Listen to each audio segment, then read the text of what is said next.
కేటీఆర్ ప్రజాస్వామ్య విలువలు మరిచి మాట్లాడుతున్నారని అన్నారు ఎంపీ మల్లురవి.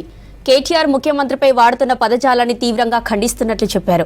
కేసీఆర్ ఫ్యామిలీలో పొలిటికల్ వార్ నడుస్తోందని, ముందు వాటిని చక్కబెట్టుకోవాలని అన్నారు మల్లురవి. విలువల్ని మర్చిపోయి లొట్టపీస్ ముఖ్యమంత్రి అంటాం, ముఖ్యమంత్రి పేరు తీసుకొని ఆయన రిజైన్ చేయాలని అడగటం, ఇది కేటీఆర్ గారి మానసిక పరిస్థితి సరిగా లేదని చెప్పడానికి ఉదాహరణ. కేటీఆర్ గారు మీ సొంత చెల్లెలు కేసీఆర్ గారి కూతురు, ఆమె నిన్న మొన్న ఒక లెటర్ రాసింది. ఆ లెటర్లో చెప్పింది, ఈ ముఖ్యమంత్రి గారు ప్రజలకు అందుబాటులో ఉండటం లేదు, ప్రజాభిప్రాయాన్ని తెలుసుకోవటం లేదు, అన్ని తప్పుడు నిర్ణయాలు తీసుకుంటున్నాడని లెటర్ రాసింది. ఆ లెటరు మీరు చదివే ఉండాలా. ఆమె ఇంకొక ముఖ్యమైన విషయం చెప్పింది, కేసీఆర్ దగ్గర దెయ్యాలు కొంతమంది చేరారని అంట. ఆ దెయ్యాలు ఎవరు, ఆ పేర్లు కూడా చెప్పాలా.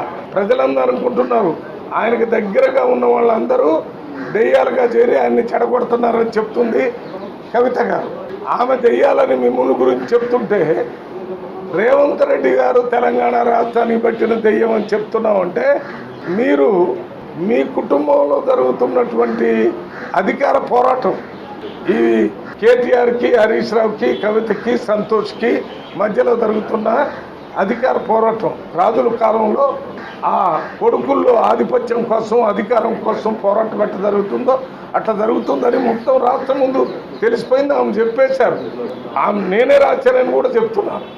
మీరు రేవంత్ రెడ్డిని తెలంగాణ పెట్టినటువంటి దెయ్యం అని అంటుంటే, దాన్ని ఖండిస్తూ అసలు మీ దెయ్యాలు ఎవరో చెప్పండి అని అడుగుతున్నాం.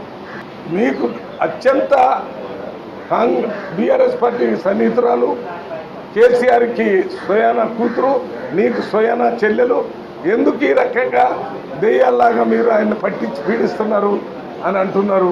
ఒక్క మాటలో చెప్పాలంటే, ఎవరు ఆమె చెప్పేది మాకు అర్థమైంది, ప్రజలకు అర్థమైంది ఏంటంటే, కేటీఆర్, హరీష్ రావు, సంతోష్ రావు వీళ్ళంతా చుట్టూ దయ్యాల్లాగా చేరి కేసీఆర్ని ప్రజలకు దూరం చేస్తున్నారు, కేసీఆర్ని పని చేయకుండా చేస్తున్నారు అని చెప్పారు. ఇందులో ఒకళ్ళు పోటీపడి బహిరంగంగా తిట్టుకునే స్థాయికి వచ్చారు. ముందు దాని సంగతి చూసుకోండి. కేటీఆర్, మీ పార్టీ సంగతి, మీ పార్టీలో జరుగుతున్నటువంటి ఈ ఆధిపత్య పోరులు, దాన్ని సరిచేసుకోండి. ఈ మధ్యకాలంలో కేసీఆర్ గారు హరీష్ రావుతో మాట్లాడి ఆయన మీ ఇంటికి పంపించారు. మళ్ళీ కేసీఆర్ మీతో మాట్లాడి మిమ్మల్ని హరీష్ రావు గారి ఇంటికి పంపించారు. ఇవన్నీ చూస్తుంటే నిజంగా మీ పార్టీలో ఎంత పెద్ద ఎత్తున అధికార ఆధిపత్యం కోసం పోరాటం జరుగుతుందో అందరికీ తెలుస్తుంది. మీరు కొద్ది కాలంలోనే ముక్కలుగా బీఆర్ఎస్ పార్టీ విడిపోతుందనేటటువంటి పరిస్థితి ప్రజలకి కనపడుతుంది.